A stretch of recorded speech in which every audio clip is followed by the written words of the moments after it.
Well, I'm here to talk about my new book, Lark Ascending. It came out in the fall. First, I want to say thank you to Michael for bringing me to the library again. I was last year in 2018, right out here in this beautiful courtyard.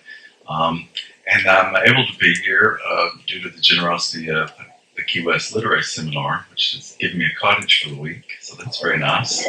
That's a great perk of this reading series. And I'm endlessly indebted to the studios of Key West, who have supported my work since 2008. I first came to Key West in 2008 as part of the literary seminar. I was a guest writer, and that began my relationship with the studios of Key West. And then they gave me 3 different cottages to write in, and I wrote Southernmost through that generosity of the studios of Key West. So Key West is such a wonderful literary town. It's so good to writers. And I guess that's why there's so much great literature about Key West, too. So I'm thankful to all of them. So I thought I would just read one little section from Southernmost. This is about a preacher from Tennessee who kidnaps his little boy and runs off to Key West, where he thinks his brother is now living after he badly rejected his brother after he came out. And he's taken his little boy out of a really homophobic situation, and he comes here to Key West. So this part is from the little boy's point of view. At daybreak, the light was so orange and big that Justin expected a sound to come with it. He reckoned the waves must have shifted and shimmered just to welcome it in. Then the glow grew to the full brightness of day, like a little knob was being turned with careful ease to on. Then the sounds of Key West, birds mostly, and those crazy-ass roosters, crowing and picking through the dirt, roaming every which way, standing on top of tombstones, clicking along on people's porches, perched on fence posts, fancying down the street like they own the place. Maybe they do. Justin feels like all the world of Key West exists beneath a conch shell, and the sky is the pink of its insides.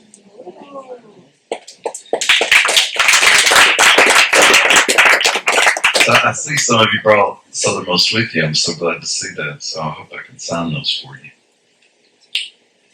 Well, yeah, I did bring some beautiful pictures, and you'll be able to see enough of them for me to tell my story. I mostly just wanted to give you something to look at besides me while I'm talking for about 25 minutes. Then I'm going to turn it over to you and ask you to ask me some questions. I'm really here to have a conversation about this book or Southernmost or whatever you want to talk about. But the first thing I want to tell you is this is a book born of grief. And this is a picture, I don't know how much you can see of it, but my aunt is teaching me to fish when I'm a little boy. And this just epitomizes our relationship. She was always showing me and guiding me and holding me and adoring me. And I adored her in return. And she was a third parent. I'm really lucky because I have 2 wonderful parents, but she was an extra parent. She always lived right next door. My parents were, I was raised in a cult, actually. It's an incredibly conservative fundamentalist religion, and my parents now very much regret that and apologize to me for it. But at the time, my aunt was sort of my way to the rest of the world, especially to pop culture. You know, in the church I was raised in, we weren't allowed to go to the movies or a carnival or a ball game, certainly not a dance, or anything like that. But my aunt took me to all those things. My aunt took me trick-or-treating. She took me to see all the horror movies that were out. Everything that I wasn't supposed to go see, she took me. My best memory of that is that she took me to see one of the Friday the 13th movies. And when we got home, she said, "Now don't tell them we saw Friday the 13th. You tell them we saw Kramer versus Kramer." It's better to see, a movie about the worst divorce ever than a horror movie. This is her shortly before her death. This is the summer before she died in early 2015. And when she passed away, I was just gutted. I had never had a profound loss. I was really lucky to go that long without having experienced that kind of deep, intense grief that so many of us are familiar with. And when it happens, it changes everything. There's before that and there's an after that. And the day after we buried her, I had to get on a plane and go to Ireland because I was under contract to go there as a guest, as a writer in residence at the National University of Ireland at Galway. And I was there to present a lecture and to teach lots of writing workshops. I had to do a series of dinners with students, and lunches with faculty and all that. And looking back on that, I must have just been like a zombie, sort of just phoning it all in. I was doing what I had been hired to do, but I probably didn't leave much of an imprint because I was just, stumbling through in my grief. But what really saved me was when I would finish with my responsibilities, I would be able to go for these long walks in the Irish countryside and just trying to process that grief and coming to the understanding that there is no wrangling grief. It just happens to you and you just have to let that happen. But I sort of turned to what I've always turned to get through everything. Nature, books, dogs. At one point on my walk, at one of my walks, this little dog just sort of appeared out of nowhere. And he walked with me for a couple miles. We sat down and he allowed me to pet him. We had one of those, how you have a heart-to-heart with a dog when they look you right in the eye and you just sit there and look at each other and it's like a special moment you had. We had one of those. And then he decided, he was done with me and he trotted back where he came from. And as he was leaving, I thought, I want to get a picture of him because I often take pictures of things for my research. I take notes, but I also take pictures. And so as he was leaving, I held my phone up to take a picture, and just as I did, he turned around and sort of posed for me before he disappeared again. He's important to this book. If you've read it, you know that, and I'll come back to it. But in the book, you'll know that he is a beagle and not a sheepdog, and I'll tell you about that shortly. So, all of those things are sort of what make this book. This is a book about the main character is in deep grief, and he has lost everybody. And he's also experiencing something I really experienced. Like I said, my aunt died in 2015. Right after that, I not only felt like I'd gone through the greatest personal grief of my life, but also felt like I was part of a collective grief of losing my country, of seeing my country change in these incredibly sad and horrifying and upsetting ways. And so I began to write a novel about a young man who's walking with a dog across Ireland. And so I have to figure out exactly, why. Nobody's going to read 300 pages of just somebody walking and looking at flora and fauna, right? You have to have some reasons for that. And so the more I thought about it, the more I was going to cocktail parties and dinner parties or whatever, any kind of gathering. Inevitably, people would say, so where are we going to go if things get worse? And my answer was always, well, I'm going to Ireland, And so I just started thinking more and more about that. And before I knew it, I had started writing a book that's set 20 years in the future, which is not anything that I ever thought I would do. Like all of my books are firmly set in the South. They're very much about family dynamics. They are often looking at explorations of faith and doubt and things like that. I don't read a lot of science fiction or dystopian fiction or anything like that. But that was what the book called for, and so I was ready for the challenge, and so I went for it, and I did it. And so I started writing the book, and in this book, the scenario is a family is on the run from a climate catastrophe, and the climate catastrophe has sort of also led to I'm getting ahead of myself. Has also led to the fall of the government. These insurrectionists who've just been waiting for the right moment swoop in during this climate catastrophe, which in this case is forest fires, and they take over. And so these fundamentalist forces are in control. They're very anti-women, anti-immigrant, anti-LGBTQ, anti-people of color, anti-anybody who isn't deeply Christian fundamentalist way of thinking that they have. And so, of course, this leads to the climate catastrophe leads to famine, that leads to war, etc. So this family's in a real fix, and they live in Appalachia, in the mountains on the West Virginia-Maryland border. But the forest fires are coming closer, and the soldiers, the forces are coming closer, and so they make their way up to Maine. If any of you know Maine, this is the Bigelow Preserve, and it's just one of the most beautiful places and most preserved places. Thousands of acres of ponds and waterfalls and lakes and mountains. A couple more views of the Bigelow Preserve. And there's a lot of waterfalls there. And so this family, they are able to live here for a few years, removed from all of the horrors that are going on in the rest of the country. They've just happened upon the perfect spot. And while they're there, it's Lark and his parents, and they are settled with another family, a woman and her 2 children. And so I'm just going to read a little scene from that section, very short. Those were holy years, our time in the preserve. I knew that even then. Yet Sarah, Arlo, and I, we were content. We had our own world of waterfalls and warm rocks, a world that revolved around cedar trees. We often sat with our backs to one of the big cedar trees, having intense conversations as the tree's musk seeped into our skin. For the most part, we were happy. We all worked together. We helped each other survive.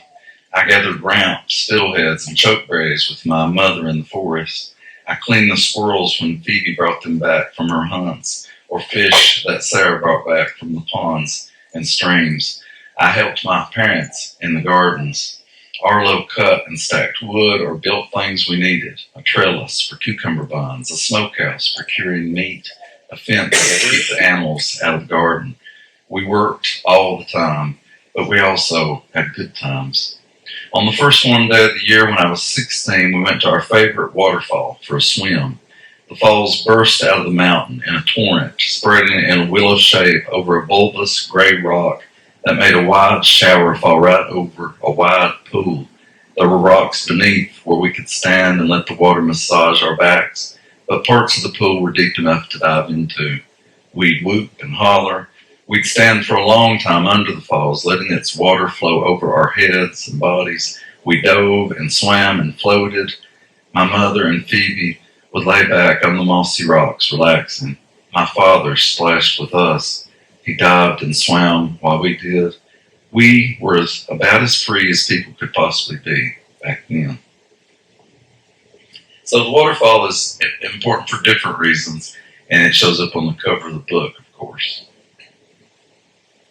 But eventually, the fires come to them, and they have to head north, and so they swim across into Canada by cover of night, and they go to Little Dover, Nova Scotia. And there they go there because they've heard there are refugee boats leaving. And so this sets them out on this huge adventure that begins the book. We begin on this refugee boat.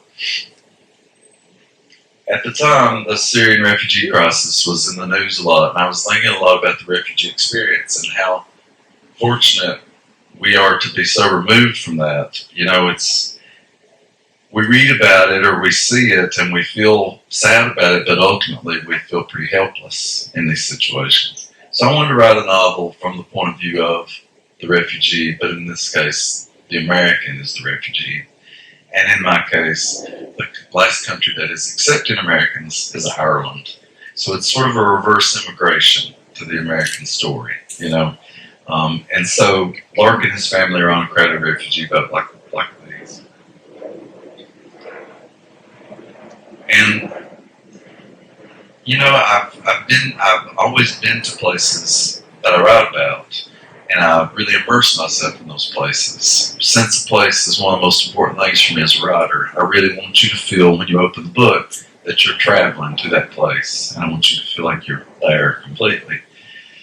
But I really had to use my imagination to put my characters on a crowded refugee boat in the middle of the Atlantic, you know. And so the main way I did that was by looking at a lot of photographs. So this is the part I really wish you could see better, but I looked at a lot of paintings, and strangely enough, paintings helped me to sort of capture the violence and the beauty of the ocean in a way that I couldn't otherwise. So I spent time in museums, looking at paintings in person.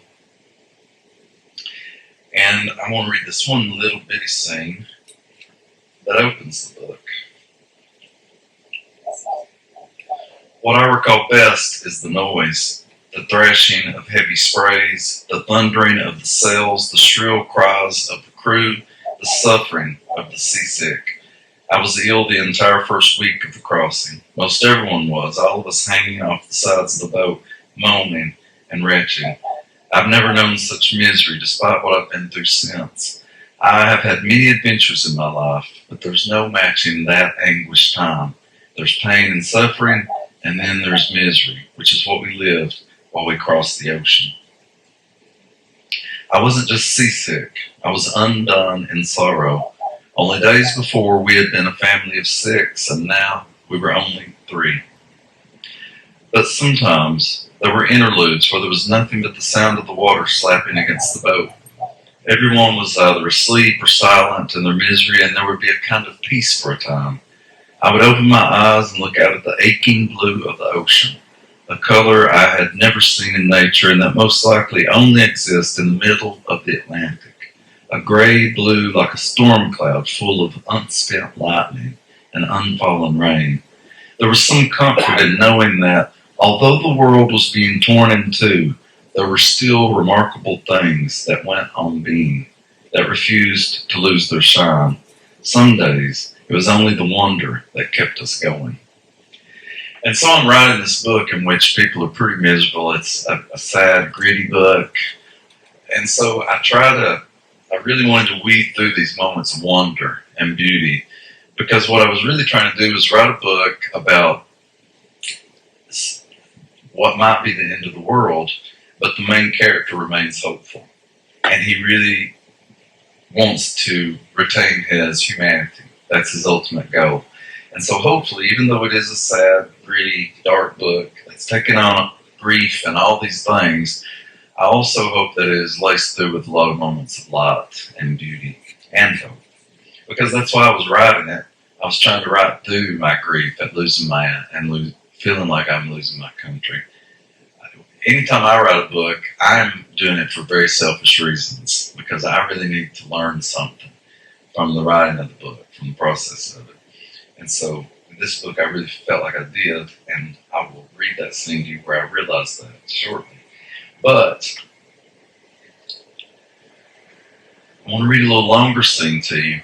When they get to Ireland, only the main character, Lark, makes it to Ireland. This is in West Cork, right off the coast near Baltimore, if you know Ireland at all.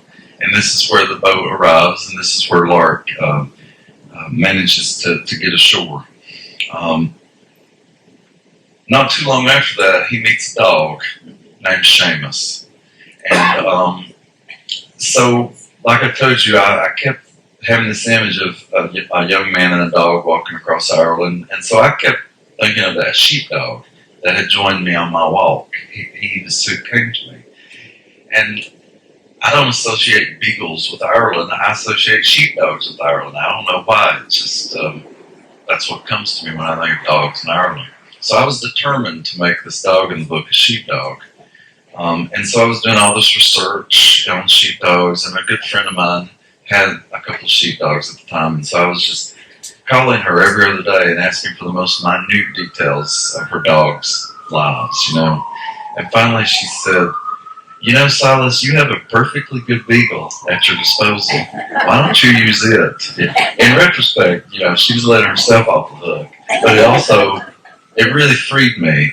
But then I thought, I don't associate beagles with Ireland. So I called a close friend of mine who's Irish, and I called her and said, as an Irish person, do you feel like familiar? Did you see a lot of beagles in Ireland?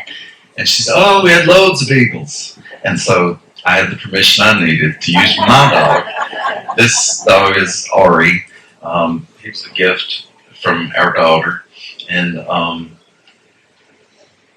so he's our grand dog, we call him. But he always sits right beside me when I'm riding. I ride on a couch usually.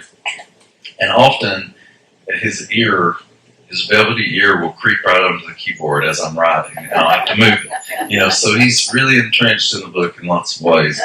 And I feel like I was able to capture the dog so much better because, he's just a part of my every minute. And so I'm going to read a little longer scene here, but still not too long, where we get Seamus's origin story. So after you meet him and get to know him, then you learn that he's also in deep grief, just as Lark is. That's one of their connections.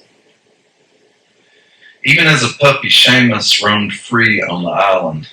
Every day he awoke at his place beside the old man's bed and trotted down the hallway, across the kitchen, and to the door which the old man opened for him. Once outside, he yawned and stretched in the morning sun, took in a deep breath of the salt air, and eyed the sky. Usually, some seagulls were frolicking about, and he ran out to the field below to chase them, even though he knew he couldn't jump high enough to catch them. Oh, but he would love to. Those gulls had a grand old time making fun of him because he couldn't fly like they could. They always wheeled away over the sea, laughing at him. Then he would meander down to the fields and chase the cows around for a bit. After that, he'd go to the beach. Very often there were dead fish that made for a nice long sniffing, but lost his interest within a few minutes. Sometimes there were colored bottles that made a nice music if he pushed them around. Lobsters, starfish, beach balls, usually flattened. Seamus always went back to find the man up and offered him breakfast. They would take a nap at midday, and then later he would have his bowl of supper while the man ate his. They'd watch some television, and when the night time was easing in, they went out onto the stoop where his old man had his one cigarette of the day and scratched Seamus's head as they watched the moon drift over the sea. Every single night, the old man got down onto his knees beside the bed and folded his hands and bowed his head. His lips moved, and Seamus knew to be still there beside him until he heard the word Amen, which always made Seamus's ears go up because he knew now he would get all the attention again. As long as he had known, Seamus had always lived here with the old man who was very good to him. Nobody ever came to see them. The skies turned to tarnished silver, and cold wind blew up from the sea. The old man stood looking out across the water and listened to the radio all the time now. The electricity blinked out, but he had a radio that he wound up with a skinny handle and listened to with his ears close to the speaker. Now Seamus was allowed to sleep in the bed with his old man at night. They lay curled together, and even when the planes flew over low and loud, they remained silent. Then he didn't get his bowl of food anymore, only what was brought in from the garden, and that was mostly potatoes, and they were mostly rotten. Every day there was less. His man became very thin and pale. His hair stood in wisps of cottony white. He lay in the bed and coughed. He ate the last canned food, one beautiful congealed mass of spaghetti with the most delicious meatballs. Then the old man leaned down and said, "My good old man," and scratched Seamus between between the ears. There were no more single cigarettes on the stoop in the evenings. His man became too weak to read aloud. When he was still able, his old man propped the door open for him and pointed at it. Do not leave until you have to. Do you understand, Seamus? Seamus tilted his head. Only when you have to. Do you hear me? Seamus heard, but he didn't know what this meant. One morning, Seamus awoke, and his old man did not. Seamus licked at his face for a time, but still his man did not move. He nudged at the man's hand, and then his nose with his own wet nose. Yet the man was as still as a piece of driftwood on the beach. Seamus lay atop his old man's chest and looked at him for a long time. He whined. The day passed, and at night he slept.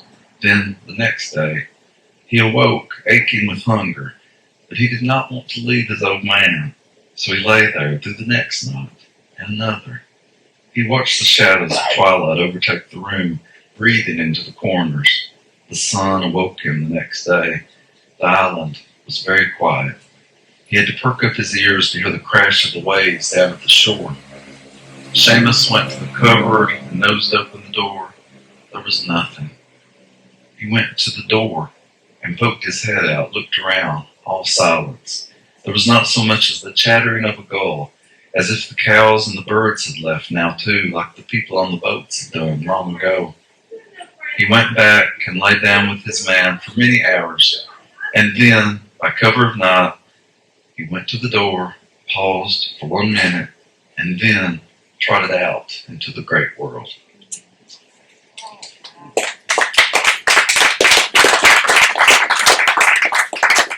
Thank you.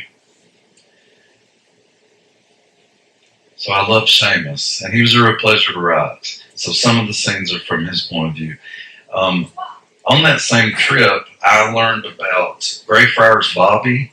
Do y'all know about him? If you've ever been to Edinburgh, there's a legend of this little dog who, after his policeman owner passed away, Bobby wouldn't leave his grave, and he stayed on the grave for 14 years.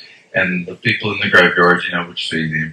And then when Bobby passed away, they buried him just on the periphery of the graveyard. And now the tradition is to go and you take a stick to Bobby and put it on his grave. So if you ever go to Edinburgh, you got to take a stick for Bobby. And then there's a little statue, and you can rub his nose. But I thought so much about Greyfriars Bobby, I had to have that scene with Seamus not leaving his person. And so Seamus and Lark walk across Ireland, and they're seeing these beautiful sights that you can see better now, right? This is the landscape they're traveling across, and they're just walking through abandoned towns. Ireland is not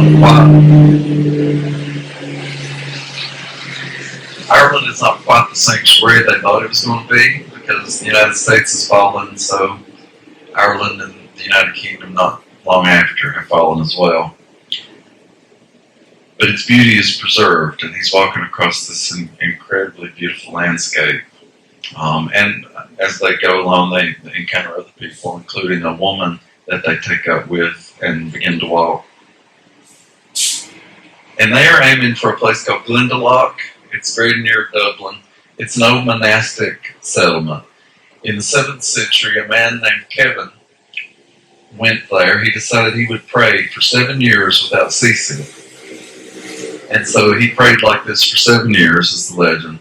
And so after that legend spread, this became a place of pilgrimage for Christians all over Europe.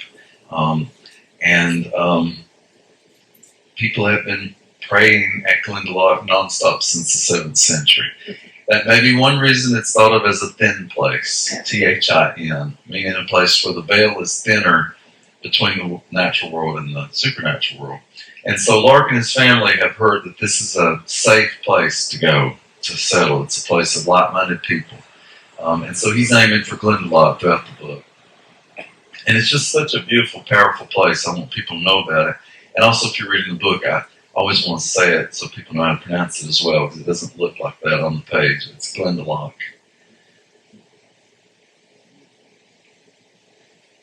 And there, Lark finds another waterfall, and so of course the cover of the book. There are two waterfalls in the book that are very important, and one waterfall in the book to sort of stand in for both of them. And so I'm going to close with this moment when I realized I had learned what I needed to from this book, writing through my grief.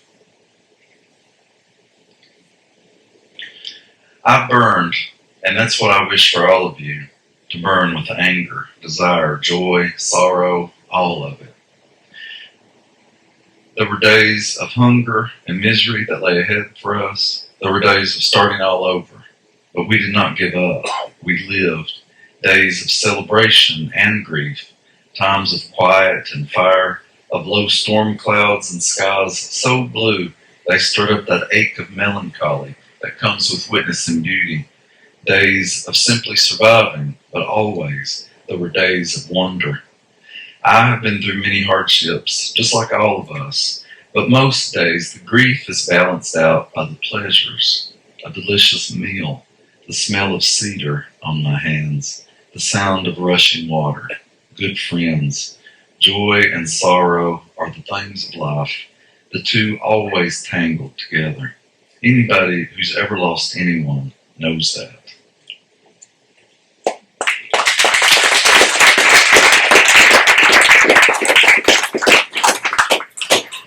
So I'd love to take some questions. I came a long way, so. I'm really taken with your affection for water. You talked about the reservoir, the storms, the waterfalls. You just said the sound of rushing water. Mary Oliver says in one of her poems that it comes and it goes, but it comes back. It's a symbol for eternity. It's the anti-fire. So water is infused in this book, and talk about that.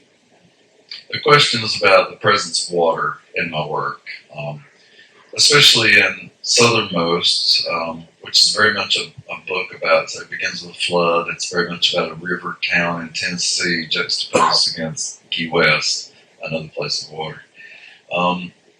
And in this book, I mean, it's the fundamental elements. It's pretty simple, really. You know, it's pretty basic. The fire, the forest fires, but then so much water, too. I think that mostly shows up just because I'm a person who I love bodies of water, and I always feel better when I'm near a body of water. I think probably most people are that way. I guess it's why people are attracted to lakes and oceans and such, right? But I've always had to be near water. And so I do write about it a lot, and it shows up a lot, especially in this book. Like I said, I'm surviving by drawing on the things that have always been important to me since I was a child, you know, bodies of water, dogs, trees, books, you know.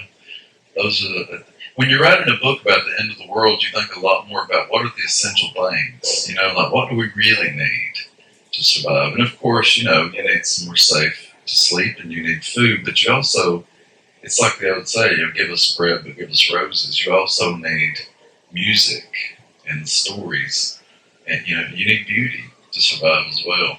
So the book looks at a lot of that. Yes.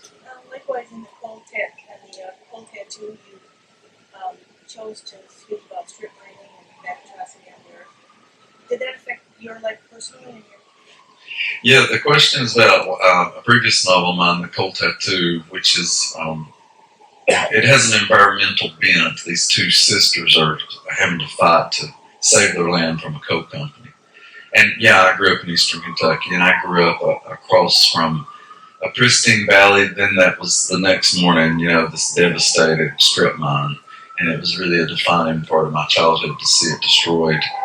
At the same time, a lot of people in my family rose up out of poverty by working in the coal industry. So, you know, it's a paradox for people who live in places of natural resources.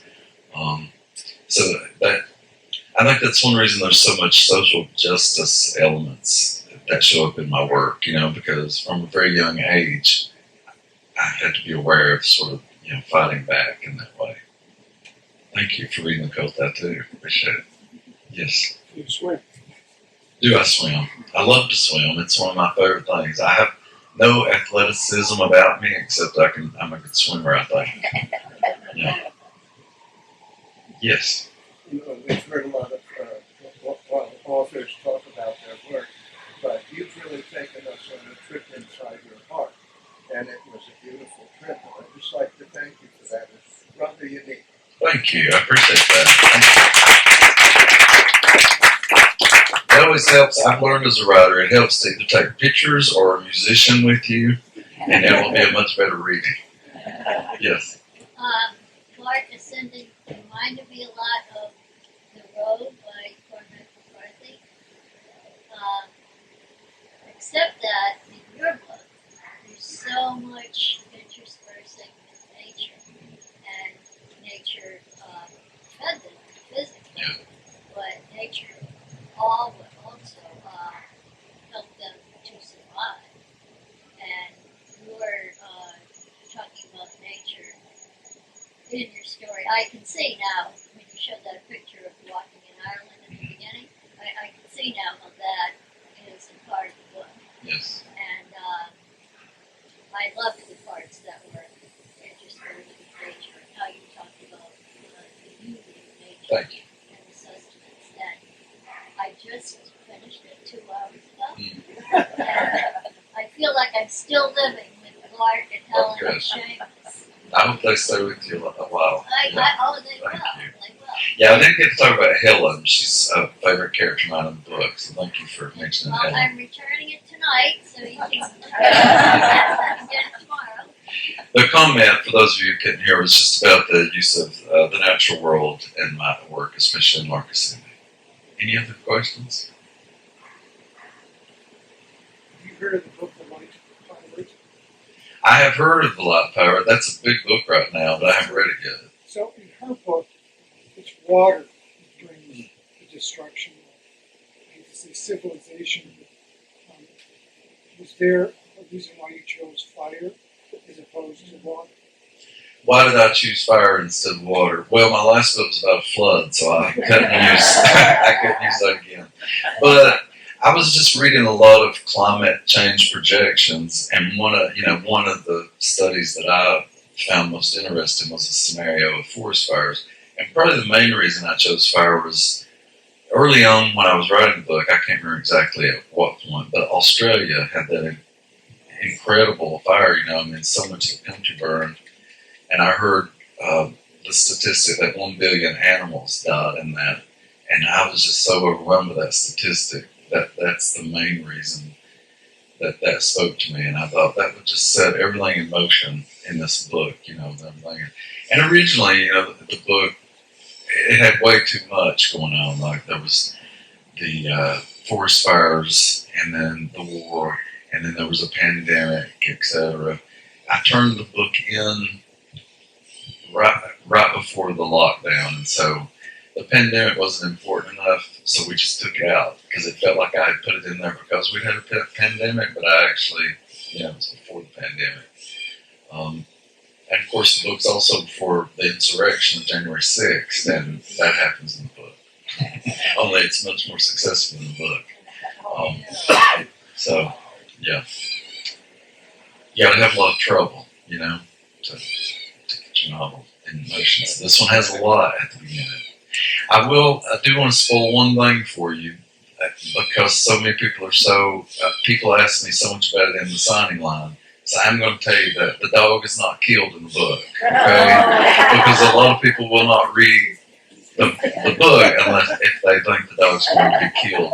And we all know when a dog is introduced, a lot of times it's used for that.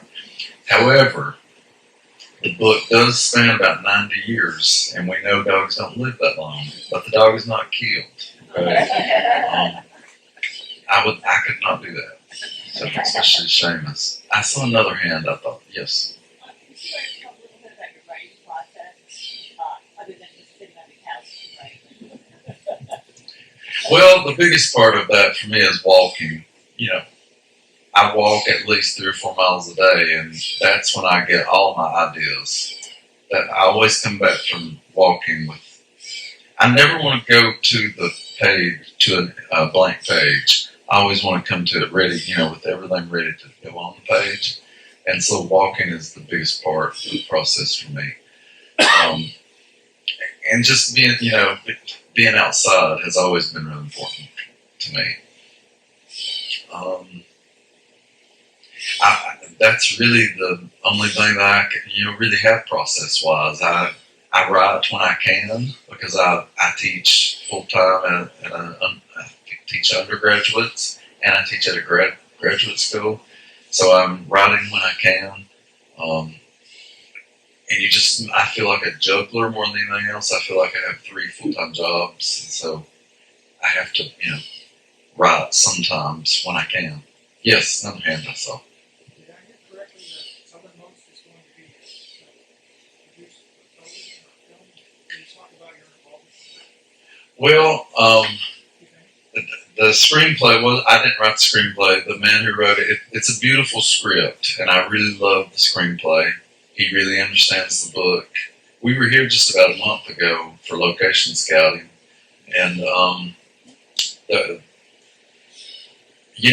I've been through this before. Another one of my books was optioned for film, and then it never was made into a movie. So I'm not going to say for sure until I see it on the screen. But they are casting. They are getting the money together. We have a female lead right now already. So it looks really good, and I'm excited about it, and I really like the people who are making it. My involvement has mostly been, I have no official involvement, but they have kept me they make me feel very involved.